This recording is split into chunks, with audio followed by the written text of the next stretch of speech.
Ladies and gentlemen, welcome back. We have some really amazing speakers this year, and the people behind this conference have done their best to make this conference even better than the previous one. Do you agree with that? Definitely yes. On the other hand, I might have some old jokes, but that's because this is Serbia. We all love reruns, am I right? My cable operator gave me opportunity to rewind my program up to 72 hours, which is not a huge accomplishment considering that our national television is rewinding the program up to 27 years. You're still watching Bolji Život, am I right? Definitely. Now I want to announce our very dear guest who was also a speaker at our last year conference. He is one of the top 10 most influential people in the Agile world. One of the first one in Europe and among the top 50 leadership innovators. He is going to share with us about how agility scales. Please give a big round of applause for Mr. Jurgen Appelo.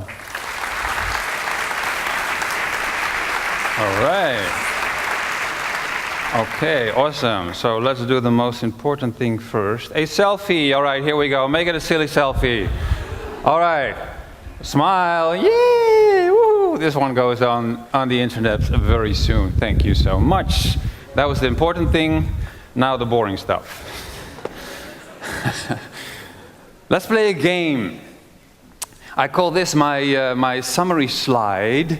I want you to count throughout my presentation, if you want, of course, the number of summary slides that I have, and you can recognize them with a lovely little rainbow at the top and at the bottom. If you have the right number at the end, I will show you my email address, and the first person who sends me the correct number will get a free book, signed by yours truly. So start counting. This one does not count, by the way. All right. Let's just stand up. Let's just stand up. I ask you all kindly to stand up for a moment. I sometimes get this question, Jurgen, how do we motivate our people and improve engagement in our company? Is that a question that you recognize in your own organization? Take a seat. Otherwise, keep standing. Yeah. All right. Now we have a small number of people remaining. All right. This goes pretty fast. Woo. Wow. Okay. The second one, I have 3. How do we scale agile principles and practices to large organizations, Jurgen? If you recognize this question in your organization, take a seat. We have one lonely wolf standing there. Oh, 2. All right. Okay, let's see if they remain standing. Jurgen, how can we grow faster and change faster and be more agile at the same time? At the one hand, we have to be more productive, and on the other hand, we also have to be more innovative. How can we do that? Do you recognize that question? You can take a seat. Wow, so proud of you. You know, do you want to swap with me? Do you want to do the rest of this talk? Because you have all the answers. Thank you so much. Okay. So I get these questions all the time, no matter where I go, at every conference, every workshop. People have those same questions for me, and they're good questions. They're good questions. But at one point, a couple of months ago, I wrote a blog post. I said, I've had enough. It's the same thing all the time. Same questions that people have for me. And I think what I usually encounter are good people in bad systems. Everyone that I talk to understands what we should be doing, and we know what other people should be doing in the company, but they're not doing it. That's a bit of an issue. So they're good people in bad systems. The whole is less than the sum of the parts. Well, we want the whole to be more than the sum of the parts with organizations, right? But often it is less than the sum. And I try to contribute with books and workshops and conference talks like this one, and many others do the same thing. And I have to admit that the progress is very slow. It is very hard. Apparently, something is missing. And what I hear all the time is people resist change. People resist change all the time. People, oh, well, they're not doing what I suggested. I sent them to a Scrum training. The whole organization went to Scrum training, and when they come back, the only thing they're doing is they do this daily stand-up, sitting on a chair. That's the only thing they do. I asked them to write thank you cards, kudo cards for each other. That's one Management 3.0 practice that I have evangelized. And someone said to me, Jurgen, the only kudo card that I got from the company was the one that I wrote for myself. A bit sad, sort of a Mr. Bean experience. Once someone said, I want people to gather socially and get to know each other, so we have this Friday afternoon drink with the company, but there's very few people show up. The only people show up all the time are the Agile coaches, because they have nothing else to do. That's so sad. So sad. So, do people really resist change? Has anyone resisted this change, the smartphone revolution? Has anyone resisted the change in games that we play online on our phones, or maybe board games with our friends and family? Has anyone not playing games at any time? How many of you resisted this change, streaming media, streaming video and audio with Netflix and Spotify and all that kind of stuff? People resisting change, are you, oops, next slide, sorry. People resisting change, are you kidding me? No, people are totally happy about change when it's fun. So I think anyone who claims that people resist change is just incognizant. That's the word I mean. Difficult language, English. Incognizant. That means people have no idea how change happens, how to convince people that a new idea makes sense for them. So everyone wants agility at scale, but nobody knows how to change. Hint, this is a summary slide. Hint, hint, hint. Start counting, number 1. All right. Next part. How do we change the business? Let's see, do we have sound? We have sound over there? Yep, we have sound. Awesome. Does anyone recognize this? Je peux me transformer comme je le veux. Regardez. Hup, hup, hup. And then? Barbatruk. Does anyone recognize him? Yeah, what's his name? Barbapapa, yeah, was a cartoon series, French cartoon series, but popular all over Europe. When I was young, imagine how old I am. And Barbapapa was cool. He could change into any form. He could escape from the zoo by changing form and squeezing himself through the maze. That's, wow, awesome. Here's another example. Hello, Quark. Who was that? Deep Space Nine. What was his name? Odo, right. Odo was a part of the Dominion. That was a very, very annoying species, a galaxy-spanning species. They basically wanted to dominate the whole galaxy, and they wanted everyone else to admire them and look up to them. Otherwise, they would shoot their planets apart, like sort of a United States in space, sort of. You know. Sorry. And Odo was interesting because he was one of the nicer guys of that species, and he was a security agent on Deep Space Nine. You remember that, right? Always mimicking as a chair or a dog. He was always after Quark, because Quark was always smuggling things on the space station. How handy is it that you can mimic as a wardrobe or something? That was so cool. Do you remember this one?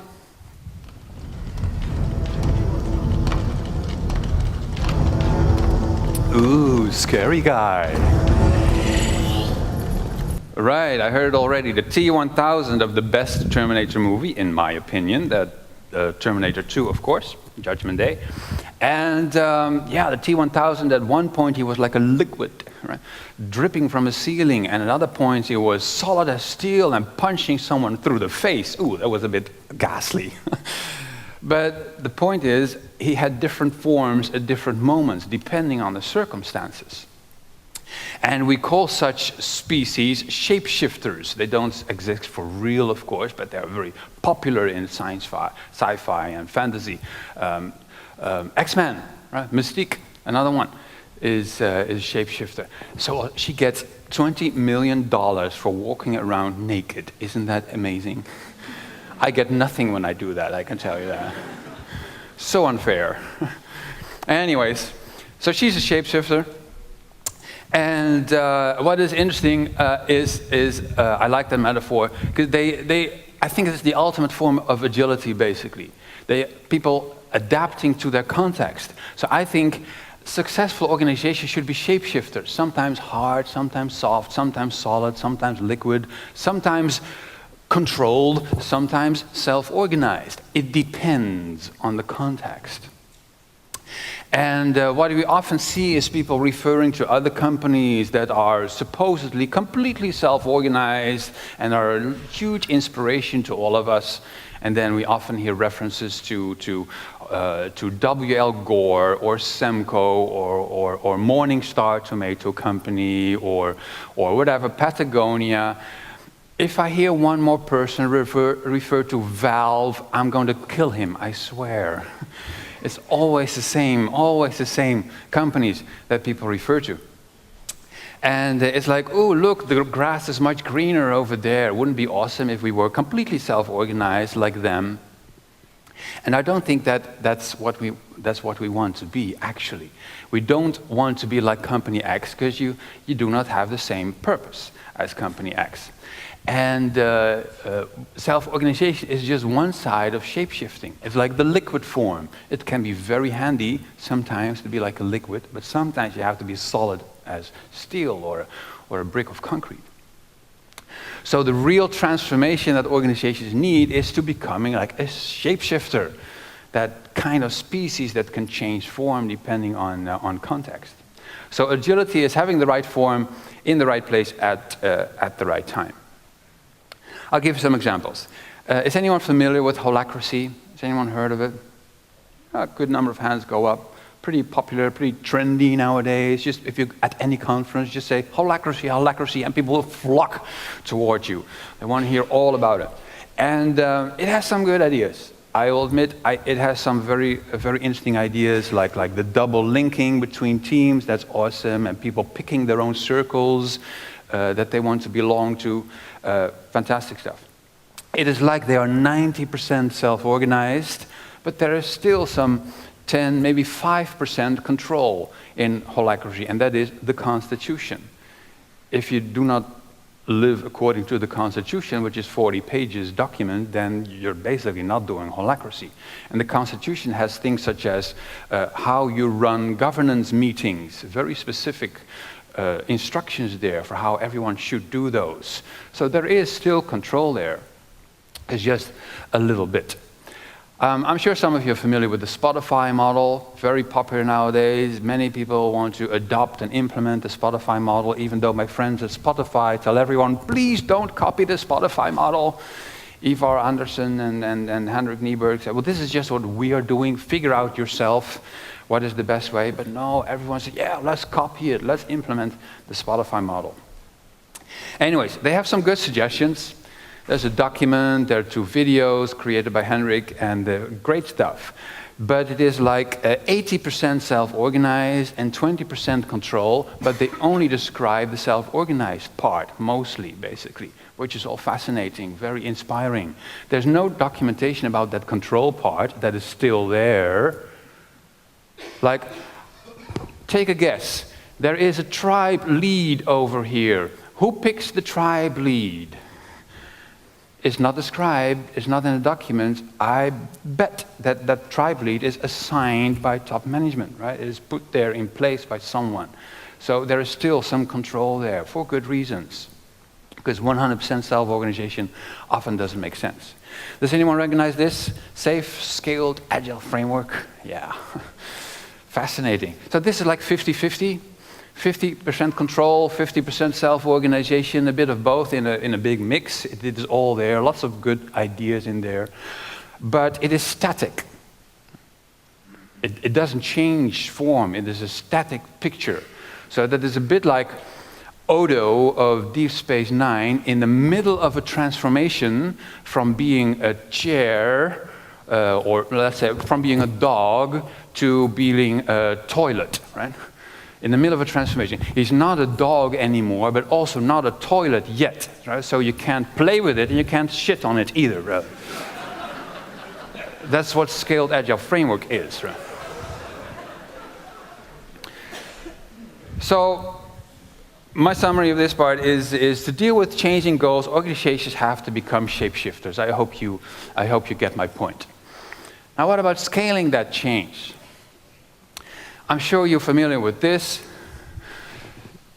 The British wanted to take back their autonomy, not being part of the European Union anymore. While others try to get in, they try to get out. This is very, very strange. And they single-handedly decided that they would not be part of the European Union anymore. Nobody asked me. Nobody asked the Germans or the French, is it okay if we go? No, they're just going, right? That's interesting. So if you single-handedly can decide to just break a contract and go, then you've never really lost autonomy, have you?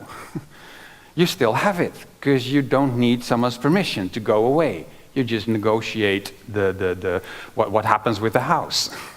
Basically, that's what they're starting the discussions on now.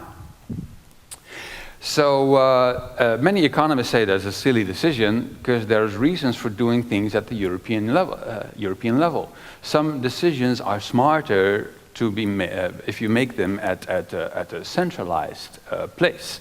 Like, for example, my partner we live in Brussels, my partner works for the European Union, negotiating air traffic policies. It makes sense for a pilot to have only one set of rules across the European continent to deal with, right? And not have different air traffic territories, all with their different rules for pilots that are just fly over a country in 30 minutes. You'd go insane, right? And it would lead to accidents and mistakes and confusion. So there are reasons for doing things in the efficient way. I delegate stuff all the time. I delegate to my PA, my personal assistant, my hotel rooms and my travel, etc. It's okay now, but usually he books my hotel room on the other side of the city. No idea why. He probably thinks that I need the exercise, walking around the city or something like that. Anyways, it doesn't matter. I don't ask questions because I trust him that he's making the best decision, the fanciest hotel at a reasonable price and walking distance from a venue. I delegate the furniture in my house to my partner. I have absolutely no idea what kind of furniture it is. Art Deco, Art Nouveau, Art Dono, or whatever. Fine, right? I just help pay the bills, and then suddenly there's a new wardrobe somewhere in a room. That's okay with me, but I decide what audio streaming systems we use in the house. Right? I think that's a very important decision. Do we use Sonos? Do we use Spotify Connect? Do we use Google Chromecast? We use it all, right? I find that important. I find those decisions, I want to make them myself. So some things we delegate and other things we don't. And when thinking about that, I came up with these 4 realizations. I thought, okay, so I trust sometimes that other people make better decisions than I do. And sometimes I have no capacity to make all those decisions myself. There is a psychological effect called decision fatigue.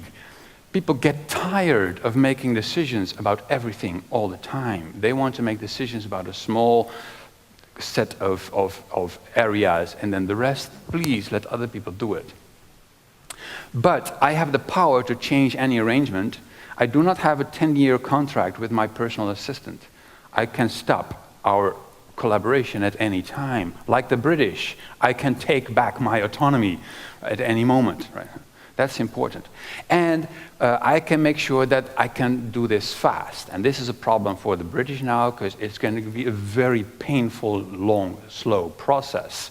You want to be able to make those changes fast with those arrangements with other people. So, for example, who decides what is your team's purpose? Does anyone have a team purpose? Does anyone have a nicely described team purpose that they can give me here? Anyone here? The purpose of your team. Has anyone thought about that? What the hell are you doing then? My God.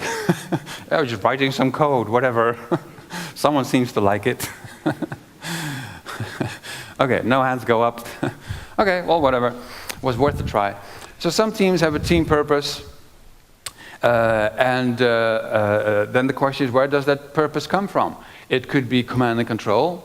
It could be assigned by a manager. This is your purpose. You have to deliver this by a certain date because of whatever. I had such projects in the past because there was a TV commercial and then we had to create the corresponding website and then we have a really, really strict deadline.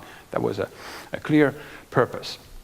Sometimes it is self-organized. I've come across agile teams that define their own purpose, and that was fine. That's okay, nothing wrong with that.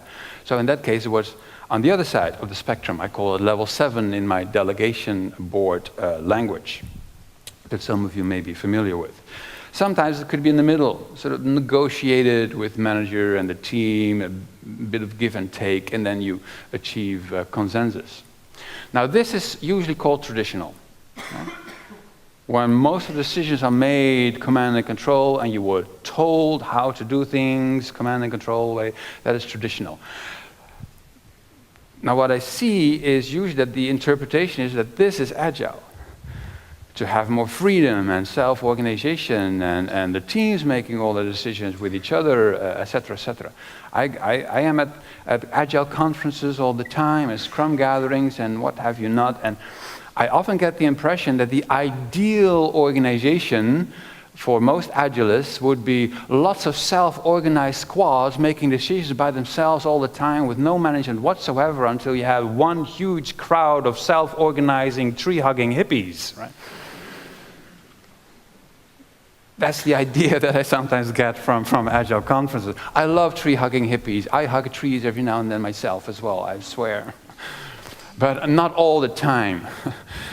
So I think agility is this. Is being able to shapeshift, being able to balance, know what you need to do, in which situation. Sometimes it's control, sometimes it's self-organization. When the ship is sinking, you're not going to vote about who is going to leave first, right? The captain will take control. And the captain gives orders because he is trained to do that, right? You hand control, all right, now tell us what to do. And the captain does not go first unless he is in Italy, of course. Right? Now, what you see here, I hope, is a bit of network versus hierarchy. On that side, we have the hierarchy. On that side, we have a network. We also see control versus freedom, centralization, decentralization, efficiency, effectiveness, specialization, generalization, exploration, execution, innovation. It's, I think, all more or less the same thing. All of that is on the same scale. On this part, you're efficient, you do things self-organized, controlled. Over there, things are more innovative, more effective, etc. It's a balance. It's a balance. For example, is this a big thing already in Belgrade? Food delivery services.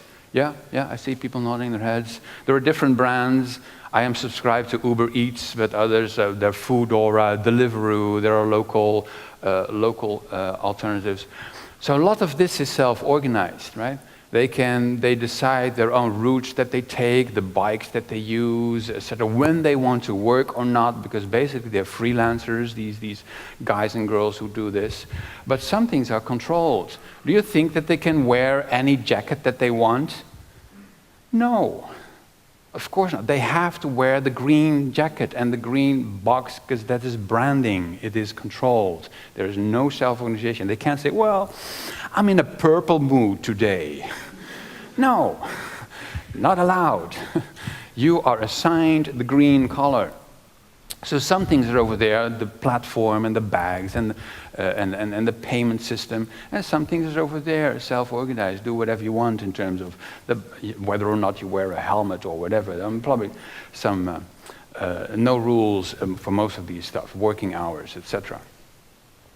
So agility means self-balanced, not self-organized, in my opinion. And it's true, we have too much control, That's why the pendulum has basically been swinging the other way towards self-organization, but it's not like it should be there all the time. That would be just the other extreme, a similar kind of mistake.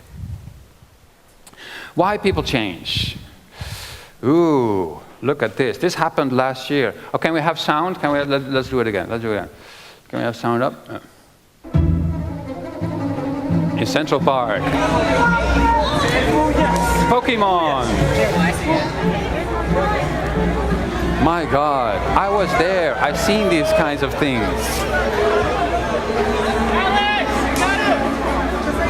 Oh my God, a Snorlax has just appeared. Run! Amazing. And I saw this phenomenon last year when I was in the US promoting my new book, and I thought, this is ridiculous. Within 2 or 3 weeks, the whole world has a new behavior, basically. Lots of people trampling gardens and parks and etc. There were lawsuits of people against the game makers for players ruining their lawns and stuff. And I thought, we're doing this the wrong way. Me as a speaker and book writer and workshop creator, we're spending years trying to convince 500 people to change their behaviors. And my God, it's so difficult. They resist every kind of change. And then within weeks, millions are playing Pokemon. We're doing it the wrong way. We're doing it the wrong way. We have to learn how those games work. And usually change programs are like this. Right? Usually you have someone say, these are the new laws of the organization. From now on, you are all agile. And thou shalt honor no other agile framework before me. And thou shalt honor thy product owner and scrum master. And thou shalt not kill thy customer. Something that I always struggle with, that one. Yeah, that's a bit traditional. It reminds me of this book. I've been a runner for a couple of years. It took me a bit of time, but now I run about 40 plus kilometers per week in 3 runs. And I did a lot of reading, and this was one of the books that I read. This is a book by Jack Daniels, nothing to do with whiskey. He has the world's best running coach, or maybe it has to do with whiskey. I don't know. Maybe that is how you become a good runner. I don't know. I might have discovered something. Anyways, the world's best running coach, and his book was full of this kind of stuff. Tables and programs and phases, and this was the 10K training plan, phase 2, week 3, right? And then on the Thursday of week 3 in phase 2 of 10K plan, you do this, and my God, and the book was full of it. It was so intimidating. I got so demotivated when I saw all of that, and one page after the other of the things that should be doing. And he is the best running coach in the world. He's not a stupid person, right? He knows how to train athletes. But this does not work on me, I can tell you. Because, for example, there's one big assumption in this book is that you will be running laps on a circuit. If there's one thing I hate, it is running laps. I have a forest behind my house. I love running among the squirrels and the rabbits and the deer, and that's much more motivating to me. So, this is the problem with many change programs. I found lots of issues with change programs. This is basically what I found after a bit of Googling. It does not work giving people some big transformation program with a big diagram. And from next week, everyone will be doing this, whether it is holacracy or SAFe or the running formula by Jack Daniels. They're smart people, very smart people, but they're not so good at convincing another person to change their behaviors.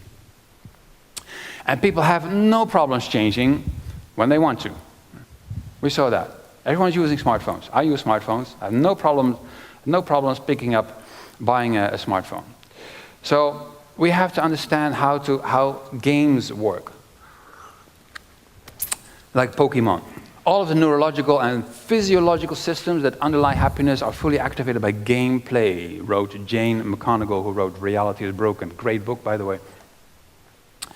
Games have an answer to our problem.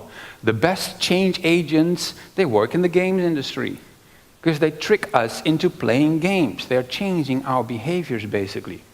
Now, what is it that people do in games? I will need sound again, so sound up. All right, well, this is what people do in games. Here we go. Walk around, walk around, walk around, find a sword, find another artifact, and practice, and do a bit of fighting and practicing, and then, oh, let's form a team. So we have a couple of developers, and a scrum master, and a product owner. All right, here comes a project for the team. Let's go. The project starts. Woo! And there we go. Everything blows up. Typical Scrum project, right there. And there we go, and one sprint after the other, and a lot of mess, and oops, there goes the Scrum Master. Oops. And then after a couple of sprints, we run to the customer, and the customer says, You're too late, old friend. Typical. No more, Keras. But just you and me. He says, I challenge you to Makora. A new project. My God, it never ends. Right? That's World of Warcraft, by the way. It's fun. It's fun, but it's no different. It is work. It is work that they make us do, but it's fun, right? So game developers know better than anyone else how to inspire extreme effort and reward hard work, said Jane McConnell in her book. So what can we learn from what they do? Well, this is called gamification. There's a Wikipedia page, you can find lots of examples there. It's the application of game design elements to non-game contexts. So it's not playing a game. Some people confuse it with serious games. That's something different. That is actually playing a game from which you could learn something, for example, of how Agile works. Fine, that's great stuff. But gamification is applying game ideas to stuff that is not actually a game. Example. This is how an example of how children are tricked into brushing their teeth, for example. When you brush your teeth, then you can get yourself a sticker from this pile and you put it on the calendar over there. But only when you brush your teeth. Children love this. Adults love it as well. Give yourself a sticker for doing something. It's called "Don't Break the Chain," is this pattern, this technique is called. So reward yourself for doing something every day. And look at that. What did David do over here? Oh, naughty David. David broke the chain. Well, maybe he was sick or on vacation. I don't know. The tool didn't work. But this is an example. Brushing teeth is not a game, but you make it fun by adding a game element to it. Now, some people have pretty bad ideas of gamification. I was at a conference a while ago where someone said, yeah, we have, was a Dutch company, we have people in our stores play games about giving each other feedback. So we had an app where they could give each other feedback in the store. Like, I think you could improve how you helped that customer just now, so I will give you that feedback, and then I get a point. Woohoo! For giving feedback. So they incentivized feedback, 360 feedback. Interesting idea. And then I asked the presenter, why would I take part in that system as a store employee? He said, well, you get more points.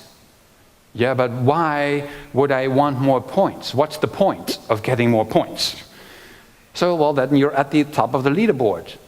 But what if I don't find that interesting? Well, he had no answer to that.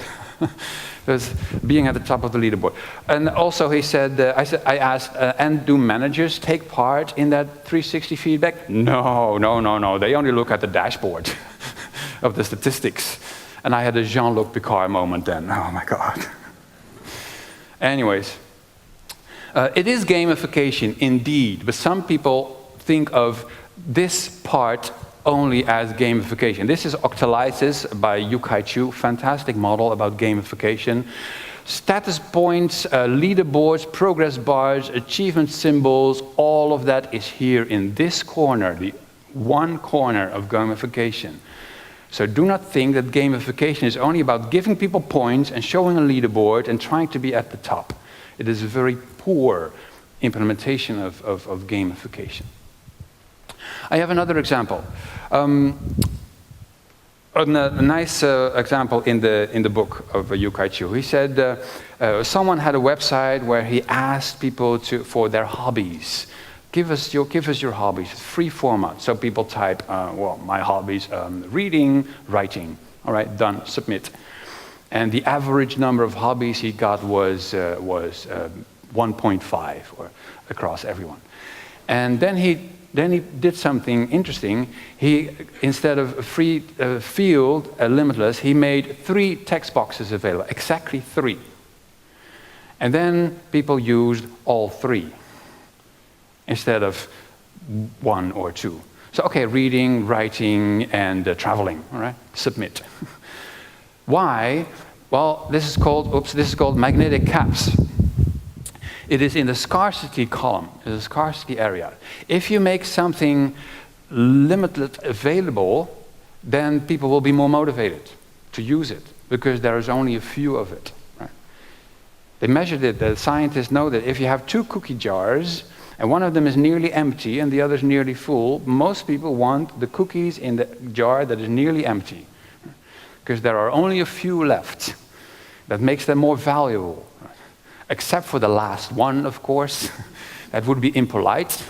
Except when you're Dutch, you take it anyway. So, what is of which there are a few, those are more valuable. So I said to the person who told me, Jurgen, nobody's writing any kudo cards. I get on average, there are 1.5 kudo cards per month in this team. I would say, all right, make only few available. Give every person exactly 3 cards. And say, these are the only cards you have this month.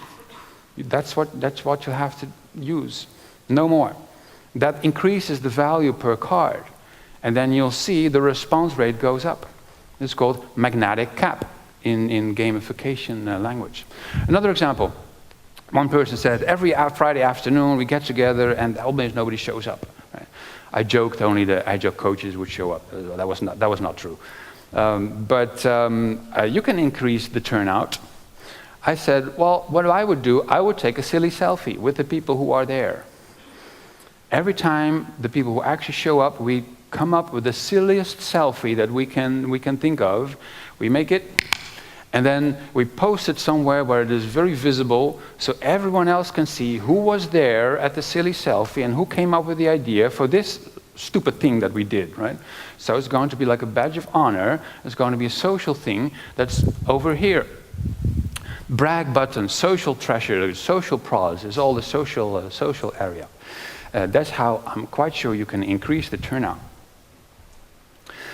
Example from my youth, long time ago. It was I was 10 years old. It was 1979. You can do the calculations. And Barbara Streisand was Shrieking a Woman in Love at that time. It was a very popular song. And in my town, they organized the 4-day swimming challenge for kids. It meant that 4 days in a row, Monday to Thursday, the kids would go to the local swimming pool and swim 20 laps, up and down, 1, 2, 3, 4, 20 times. It felt like a really huge pool. It probably was not as big as this one, but that's what it felt like as a kid, okay? So trust me on that. Now, I did that in 79, 20, 20, 20, 20, and then I got my medal for participating in the swimming challenge. Next year, 1980, I did it again. 20 laps, 20 laps, 20 laps, and on Thursday, I was so tired. I was so tired, and that pool was so big. For some reason, it had got bigger. It had become bigger for some reason. Don't know how that's possible. And I noticed already by that time, nobody was paying attention. They expected the kids to just count themselves, and the teachers were somewhere in the cafe drinking, well, whatever. Are the kids still swimming? Nobody drowning? All right, wonderful, party. And so you had to do your own counting, and after 16 laps, I gave up. I was so tired, I just couldn't do it anymore. I got out of the swimming pool, took a shower, dressed, grabbed a medal, and went home. And I felt so ashamed of myself that I had taken a medal because I did not earn it. I did not earn it. I didn't tell anyone. I didn't tell my parents. I didn't tell my friends. Nobody knew. But I felt ashamed of myself. Next year, I participated again. 81. Swimming challenge. 4 days. I did 20 laps, 20 laps, 20 laps. And on Thursday, I did 24. I'm not kidding you. I had earned the medal of that year and also the medal of the previous year. And I felt proud of myself. And I only told someone, I think, 20 years later, because I was still a little bit embarrassed about the previous year. Now this is, what is this? Which part of the model do you think it is? I think it is badges over here. I think it is over here, this area. Accomplishments, but also honor is a bit here, meaning. So in that corner somewhere. So some people say, particularly in the Agile world, they say things such as, but external rewards don't motivate people. They're bad, bad, bad, bad, bad. I say, no, not if you use them well. Because this badge brought out the best in me. It was just a stupid thing of metal. It was worth nothing. Cheapo, plastic, whatever, I don't remember. But it brought out integrity in me as a human being. And I can still tell stories about it. And that's a good thing. So these extrinsic things can do stuff that turn into intrinsic motivation. So where is the adventure? Where is the fun in organizational change? It is missing quite a lot, I find. Where are the celebrations for achieving new skill levels? I don't see them. There's very little gamification going on. So I think we don't need more frameworks. We need fun and fireworks. That is what we need in companies. I want to see it more fun and more gamified. All right, last part. I am finally exercising. In my hotel room this morning, I did the 60-minute plank and the 60-second plank, sorry. Not 60 seconds. 60-second wall sit. I did the bicycle crunches yesterday night, and I keep a spreadsheet of all the exercises that I did. Why? Because I like spreadsheets. Give me anything, I'll put it in a spreadsheet. I like those squares where I can put stuff in. Right? That's how I am motivated for some reason. And I hate the exercise. I detest exercise. You cannot get me to a gym with 4 horses, really. I won't do that. But I need the exercise because I need to strengthen my muscles for the running because I had some injuries, so I know I have to exercise. So I gamified it for myself. I figured out how habit forming works by reading lots of books. And I understood how to change my own behavior and actually do the exercise. Now, this is the habit forming cycle. From plenty of research, the researchers basically agree that there are 3 steps: the trigger, the action, and the reward, called the habit cycle. It starts with the trigger. It turns out that people are very much triggered by their environment when they have a habit. Basically, the environment is triggering you to do something or not do something. And you can manipulate that, basically manipulate yourself. As someone wrote, if you want to practice playing a guitar, place the guitar next to your favorite chair, so that when you sit there with a coffee, you say, oh, my guitar, and then you pick it up and you play a little bit, right? Use the environment to your advantage. And I discovered, this is my living room. As you can see, I have absolutely no idea. Art Deco, Art Dono, Art Bingo, Art whatever. It was expensive, I can tell you that. But there's a carpet here, more important. This is my exercise area. My living room. So when I walk from my office area to the kitchen to get a coffee, I can just sneak into the living room and do 60 crunches or something. Done. Tick it off my list. Goes in the spreadsheet. Woohoo! Feels good. And then I do that 6 times per day, and then I tick them all off my list, and I've done my exercises, and I can now do 2 times as many bicycle crunches as I could do 3 months ago. So yes, I'm making progress. I'm so happy. It starts with the trigger, and the environment triggers you. So you have to be aware of how the environment is changing your behaviors. Second part, the action itself, the behavior, what it is that you want to do. I learned from all those experts that you have to reduce it to the simplest possible thing, make it as small as possible. Someone wrote, if you want to teach yourself the habit of running, the first week is just putting on your running shoes and take a walk around the house. That's it. You're not even running. You develop that habit of just putting on your shoes and hopefully also something else, right? And then you go for a walk around the house. Right? Otherwise, stay in the garden, I would say. And that's a tiny habit. They call that tiny habits. And sometimes the things that we ask people to do with Scrum and Holacracy and SAFe, they're far too big. The changes are far too big. People can't cope with such big changes. You have to reduce it to smaller stuff. So they cannot do a 1-hour retrospective at the end of a sprint. It's too much. So reduce it to a 3-minute chat near the coffee machine. You're standing there already, having a conversation. Let's make this a 3-minute retrospective. What could be improved today? Simple. That's the starting point. Last but not least is the reward. That's the last part. It has to end with the reward, that habit cycle. And that reward can be convenience or enjoyment. Like, I find it convenient that I can call an Uber taxi in many cities and the taxi picks me up from where I am. There's nothing enjoyable about Uber versus normal taxis. It's just another taxi car or whatever. But that's convenient. So I changed my behaviors and now I use very often Uber.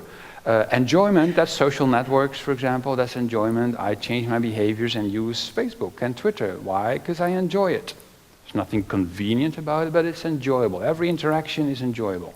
Some things are both, like Spotify makes things convenient, huge library, and it is enjoyable at the same time. The problem is, particularly if you reduce that habit cycle to very small habits, you don't get the reward immediately. Right? I do not get the reward after 6 push-ups for feeling better. It takes a lot more push-ups to notice that physically, to get that intrinsic reward. That's where the gamification comes in. You have to keep it up. So you add something. I gamified it with my spreadsheet. Now I think it's fun. And then after 3 months, I notice I can do more bicycle crunches than I could do in the beginning. So now it becomes intrinsically motivating. But that takes a while. So you gamify it, you add things. And that's the habit cycle. It starts with a trigger, then an action, and then a reward. So where are the many small rewards for making small step progress? Right? That is missing usually in large frameworks. They offer just a set of rules. These are all the things that you should be doing tomorrow. But what we need are the habits. Those are the actual rules, unconscious rules in our brain that we follow. How do we develop those rules so that people actually do that stuff? Well, make it small habits and gamify the hell out of them. So, recap. You saw that everyone wants agility at scale, but nobody knows how to change. Everyone says, oh, everyone resisting change. Well, no, that is not true. As long as you make it fun, that people will find a reason to change. To deal with changing goals, organizations have to be shapeshifters. That means control versus freedom at different ends of the scale for many individual decisions. Agility means self-balanced, not self-organized. It's not only on that side of the spectrum. It is a bit of both, a bit of everything. We don't need more frameworks. We need more fireworks. And don't make it a rule. Make it a habit. So that is how I think agility scales to large organizations, by breaking those frameworks that are full of good ideas, just badly sold to the organizations that need them, in my opinion, but they're full of good ideas, breaking them down to the smallest possible things, let people pull them from a backlog, turn them into tiny habits, and gamify them in all kinds of ways. Summary slide. To be agile and innovative at scale, organizations have to be shapeshifters, continuously trying practices, shifting between control and freedom, gamifying the hell out of all those small improvements and turning behaviors into habits. Now, how many did you find? Take a picture. Send me your answer, how many summary slides you found in this talk. Email your answers to jurgen.appelo@agilityskills.com. The deadline is today, right? It doesn't count if you send me your answer next week. I want your answer today. The first correct answer gets a free copy of my book. Examples, you will see them in the next session in a couple of minutes. Thank you so much for listening, and enjoy the rest of the day.